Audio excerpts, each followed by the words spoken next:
Hay un video en internet que cualquier mexicano de más de 20 años ha visto al menos una vez. Dura menos de un minuto. Y en ese minuto se resume algo que lleva décadas rompiendo a este país. La certeza, compartida por millones, de que el dinero compra el silencio, compra el perdón, compra hasta la libertad. Ese video es solo la punta, porque debajo de él, capa tras capa, hay una historia mucho más larga de fugas imposibles, de mujeres asesinadas en el desierto, de estudiantes que nunca volvieron a casa y de un rancho en Jalisco que, en 2025, obligó a todo un país a mirar de frente algo que prefería no nombrar. Bienvenidos al primer descenso de este iceberg. Vamos a bajar nivel por nivel, del caso que todos conocen al que muy pocos se atreven a explicar completo. Y te lo advierto, lo que hay en el fondo no se olvida fácil. Empecemos por la superficie, por lo que todos vieron, comentaron y compartieron sin saber, en muchos casos, cómo terminaría. Febrero de 2024, Naucalpan, Estado de México. Una mujer de 51 años maneja su auto por una calle cualquiera, en una tarde cualquiera. Su espejo lateral roza, sin querer, la camioneta de lujo que va delante. Un accidente menor, de esos que en cualquier ciudad del mundo se resuelven con un intercambio de seguros y una disculpa incómoda. Pero el hombre que baja de esa camioneta no busca resolver nada, busca golpear. Y lo hace con la certeza de alguien que ha aprendido, a base de repetirlo toda su vida, que nunca va a pasarle nada. Los puños caen una y otra vez sobre el rostro de Edith. Ella cae al suelo, y él sigue pateándola ahí, tirada, indefensa, mientras alguien graba desde lejos con el pulso tembloroso. Ese alguien, sin saberlo, está a punto de encender una mecha que va a quemar la reputación de un influencer completo. Se llama Rodolfo Márquez Alcaraz. El país lo conoce como El Fofo. Antes de ese video era, para sus más de 1 millón de seguidores, un joven de familia adinerada que presumía autos, fiestas y una vida sin consecuencias. Después del video, se convirtió en el rostro de algo que millones de mexicanos habían sentido en carne propia alguna vez. La sensación de que hay gente que puede hacer lo que quiera porque su apellido, su cuenta bancaria o sus contactos los ponen por encima de las reglas. ¿Te imaginas la cantidad de mujeres agredidas en este país que jamás tuvieron una cámara cerca para probarlo? Lo que siguió no fue rápido ni sencillo. La Fiscalía Mexiquense tuvo que decidir cómo clasificar una golpiza que técnicamente no había terminado en muerte. Y ahí surgió la pregunta incómoda que terminaría marcando el caso. ¿Hasta qué punto un ataque brutal contra una mujer, aunque ella sobreviva, puede y debe juzgarse como un intento de feminicidio? La Fiscalía se jugó esa interpretación. El juez la validó. En enero de 2025, casi un año después de aquel espejo roto, Rodolfo Márquez fue condenado a 17 años y 6 meses de prisión. Meses más tarde, un tribunal de alzada confirmó la sentencia. Y en 2026, la Suprema Corte, el máximo tribunal del país, se negó incluso a revisar el caso, dejando la condena firme para siempre. Desde su celda, Márquez ha escrito cartas pidiendo lo mismo que tantos otros condenados piden cuando el privilegio deja de protegerlos, que se le trate igual que a todos. La ironía es que esa frase, que se le trate igual que a todos, es exactamente lo que millones de mexicanas llevan años exigiendo cuando son ellas las que terminan golpeadas, desaparecidas o asesinadas y nadie las escucha. Este caso, en la superficie del iceberg, parece cerrado con un final que casi nunca se ve en México. Alguien con dinero, cayendo.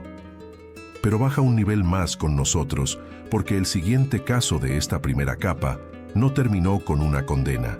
Terminó con un país entero mintiéndose a sí mismo durante años. Si hay una imagen que resume la relación entre México y el crimen organizado, es la de un hombre desnudo, agachado, saliendo por un agujero en el piso de una regadera. Julio de 2015. Cientos de policías y militares custodian el altiplano, la prisión de máxima seguridad más vigilada del país. Y aún así, Joaquín Guzmán lo era. el Chapo, desaparece de su celda como si las paredes de concreto armado no hubieran significado nada. Cuando las autoridades revisan las cámaras, encuentran algo casi imposible de creer. Un túnel de 1,5 kilómetros con rieles, con iluminación, con ventilación, que conecta directamente el punto ciego de su ducha con una casa en construcción a las afueras del penal.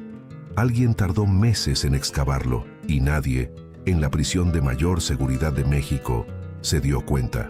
La pregunta que todo el país se hizo esa noche no era solo cómo se había fugado, era cuántas personas, dentro del propio sistema, habían mirado hacia otro lado.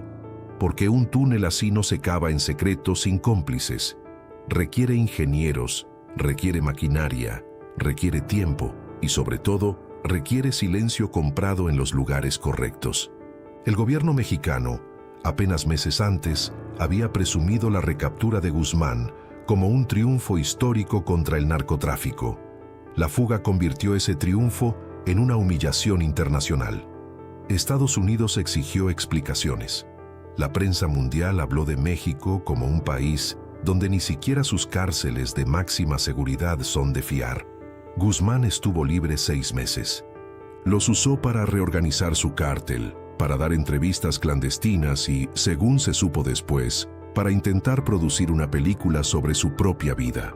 Fue recapturado en enero de 2016, tras un operativo que terminó con su extradición a Estados Unidos, donde hoy cumple cadena perpetua en una prisión federal de máxima seguridad, sin posibilidad de fuga, sin posibilidad de visitas de contacto, prácticamente aislado del mundo.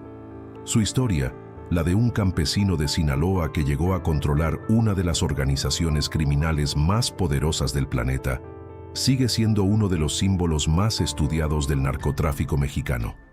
Y aunque su nombre esté en todas las playlists de este canal, aunque parezca que ya no queda nada nuevo que contar sobre él, en un video propio vamos a reconstruir minuto a minuto esa fuga, con los nombres de quienes cavaron el túnel y lo que realmente pasó dentro de esa prisión los días previos.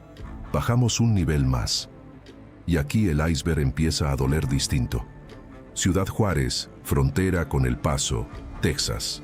Desde principios de los años 90, algo empezó a ocurrir en esa ciudad que tardó años en tener nombre y todavía más años en tener justicia. Mujeres jóvenes, muchas de ellas trabajadoras de maquiladoras, estudiantes, empleadas de comercio, comenzaron a desaparecer. Salían de sus casas hacia el trabajo o hacia la escuela y sencillamente no volvían. Días después, a veces semanas, sus cuerpos aparecían en terrenos baldíos, en el desierto que rodea la ciudad, con signos de violencia sexual y tortura. No fue un caso, no fue 10. Se estima que, entre 1993 y los años 2000, cientos de mujeres fueron asesinadas en circunstancias similares en Ciudad Juárez, y que el número de desapariciones nunca resueltas es todavía mayor. Lo que convirtió esto en una tragedia nacional no fue solo la cantidad de víctimas, fue la manera en que las autoridades locales respondieron, o más bien, la manera en que no respondieron. Durante años, funcionarios públicos sugirieron públicamente que las propias víctimas tenían algo de culpa por su forma de vestir, por salir de noche, por trabajar en ciertos lugares. Las investigaciones se archivaban sin avanzar. Las familias que exigían respuestas eran ignoradas y, en algunos casos, amenazadas. Madres como las de Esmeralda Herrera o Silvia Rivera se convirtieron casi sin proponérselo en investigadoras improvisadas, recorriendo el desierto ellas mismas cuando la policía se negaba a hacerlo. El término que terminó dándole nombre a esta tragedia, feminicidio, nació prácticamente en este contexto. La idea de que asesinar a una mujer por el simple hecho de ser mujer, en un entorno que lo permite y lo encubre, es un crimen distinto al homicidio común. Ciudad Juárez se convirtió en el caso de estudio que organismos internacionales de derechos humanos citarían durante décadas. La Corte Interamericana de Derechos Humanos llegó a condenar al Estado mexicano en 2009 por su negligencia en al menos 3 de estos casos, en una sentencia conocida como Campo Algodonero, por el terreno baldío donde se encontraron los cuerpos de las víctimas. ¿Cuántas familias siguen esperando, hasta hoy, que alguien les diga qué pasó exactamente con sus hijas? La cifra exacta de feminicidios sin resolver en Juárez sigue siendo motivo de disputa entre organizaciones civiles y autoridades. Lo que no se disputa es esto: hay generaciones enteras de mujeres en esa ciudad que crecieron con el miedo metido en el cuerpo, calculando rutas, horarios, compañías, para no convertirse en una cifra más de un caso que, 30 años después, sigue abierto. Seguimos bajando, y llegamos a uno de los capítulos más dolorosos y más políticamente incómodos de la historia reciente de México. Iguala Guerrero, la noche del 26 de septiembre de 2014. Un grupo de estudiantes de la Escuela Normal Rural de Ayotzinapa, formada históricamente para preparar maestros de comunidades pobres, viaja en autobuses hacia la ciudad con la intención de conseguir vehículos para trasladarse después a una marcha en la Ciudad de México. Lo que encuentran esa noche no es lo que esperaban. Policías municipales interceptan los autobuses. Hay disparos. Hay estudiantes heridos, otros muertos en el lugar. Y 43 de ellos, jóvenes de entre 18 y 20 y tantos años, son subidos a patrullas y desaparecen esa misma noche. Desde entonces, nadie ha podido decir con certeza absoluta qué pasó con ellos. La versión oficial que el gobierno de ese momento entregó meses después, conocida como la verdad histórica, sostenía que los estudiantes habían sido entregados por policías corruptos a un grupo del crimen organizado, asesinados y sus cuerpos incinerados en un basurero de Cocula, hasta quedar reducidos a cenizas imposibles de identificar.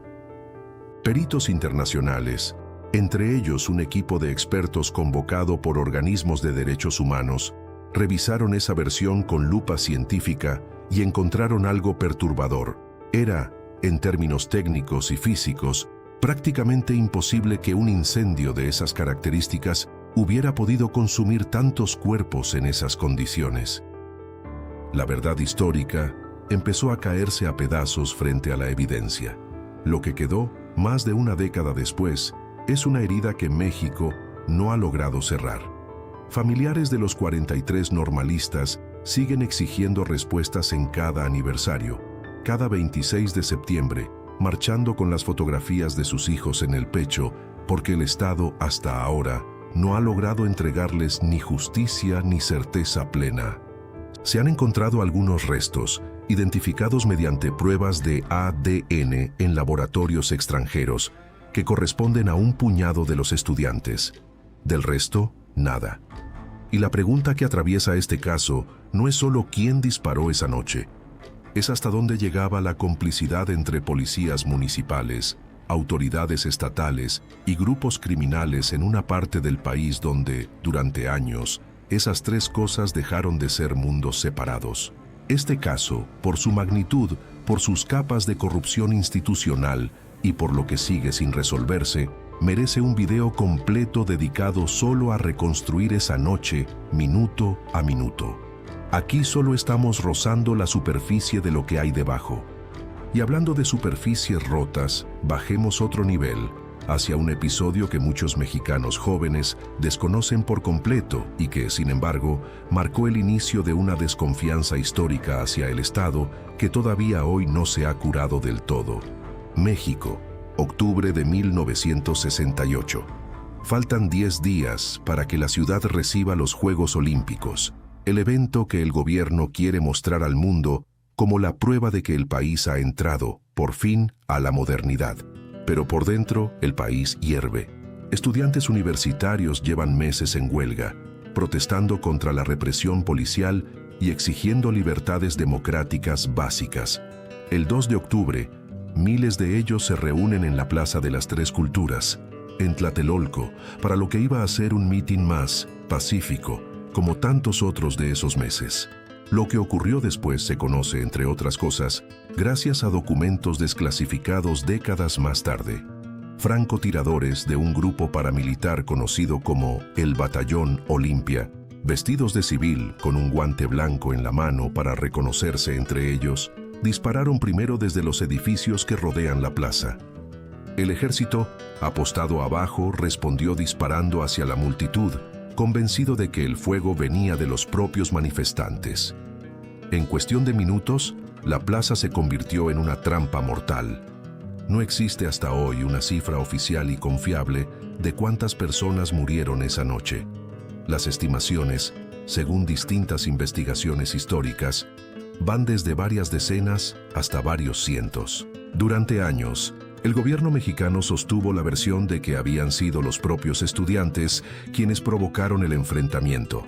Esa versión se sostuvo con censura de prensa, con archivos sellados, con una generación entera de mexicanos creciendo sin saber realmente qué había pasado esa noche en su propia capital.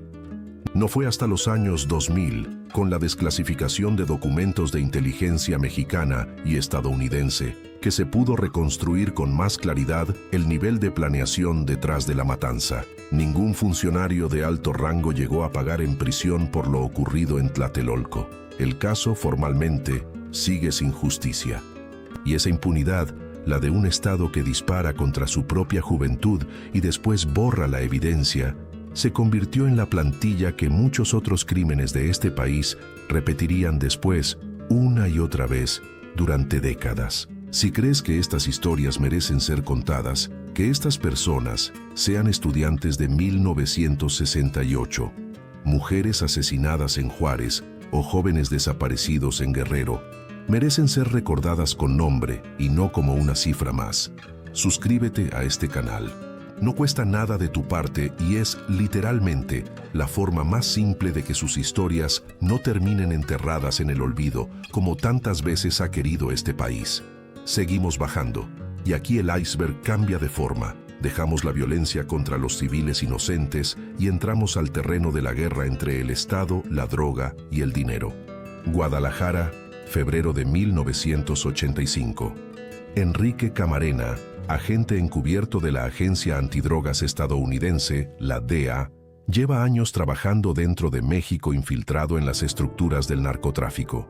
Su trabajo ha sido, en buena medida, responsable de golpes durísimos contra uno de los cárteles más poderosos de la época, incluyendo la destrucción de un plantío gigantesco de marihuana que representaba pérdidas millonarias para la organización. El 7 de febrero, al salir de la oficina de la DEA en Guadalajara para encontrarse con su esposa a la hora del almuerzo, es interceptado por varios hombres armados y subido a un vehículo.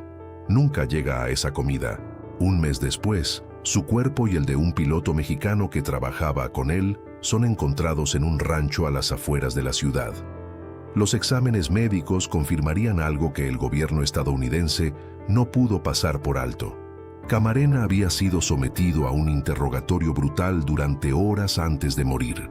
La reacción de Washington fue inmediata y sin precedentes.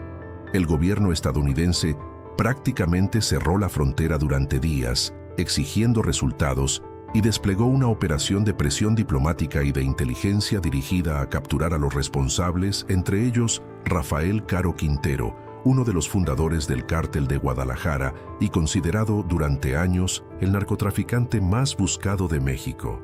Caro Quintero fue capturado, escapó de una condena inicial por tecnicismos legales que indignaron a Estados Unidos, volvió a ser capturado años después y finalmente, en 2022, fue extraditado a territorio estadounidense, donde hoy enfrenta cargos directamente relacionados con el asesinato de Camarena. Este caso no solo destapó los vínculos entre el narcotráfico y ciertos sectores de las fuerzas de seguridad mexicanas de la época. También cambió para siempre la manera en que Estados Unidos entiende su relación con el narcotráfico mexicano. Dejó de ser un asunto exclusivamente interno de México y se convirtió desde entonces en un asunto de seguridad nacional para su vecino del norte. Y ahora, para cerrar esta primera parte del iceberg, bajamos hasta el fondo, hasta el nivel que casi nadie se atreve a explicar completo porque lo que se encontró ahí, apenas hace un par de años, todavía no termina de asimilarse. Marzo de 2025, Teuchitlán, un pequeño municipio de Jalisco conocido, hasta entonces, por su cercanía con los pueblos productores de tequila y por una zona arqueológica que recibía turistas todo el año. Un colectivo de madres y padres buscadores, personas comunes que llevan años rastreando por su cuenta a familiares desaparecidos, porque las autoridades no lo hacen, recibe una llamada anónima. Les dicen que hay un rancho cerca de una localidad llamada La Estanzuela, donde podrían encontrar respuestas. El 5 de marzo entran al predio, y lo que encuentran ahí cambia, de un día para otro, la forma en que México habla de sus desaparecidos.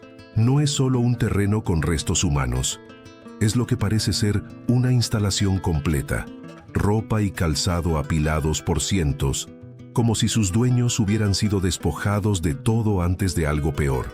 Casquillos de bala.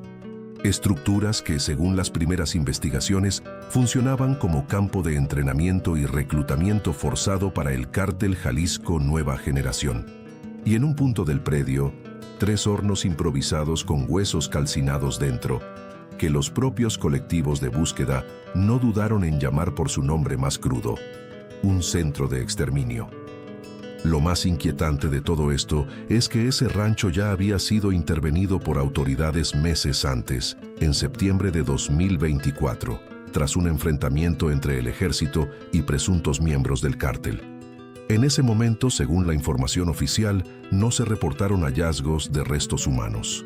Fue el trabajo, otra vez, de familiares buscadores, no de instituciones del Estado, el que destapó lo que realmente había ahí debajo.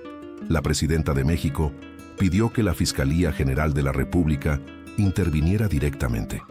El caso terminó bajo investigación federal, con señalamientos de omisiones graves por parte de las autoridades estatales de Jalisco en el manejo inicial de la escena, y con la detención, meses después, de un alcalde de la zona por su presunta colaboración con el grupo criminal que operaba el predio.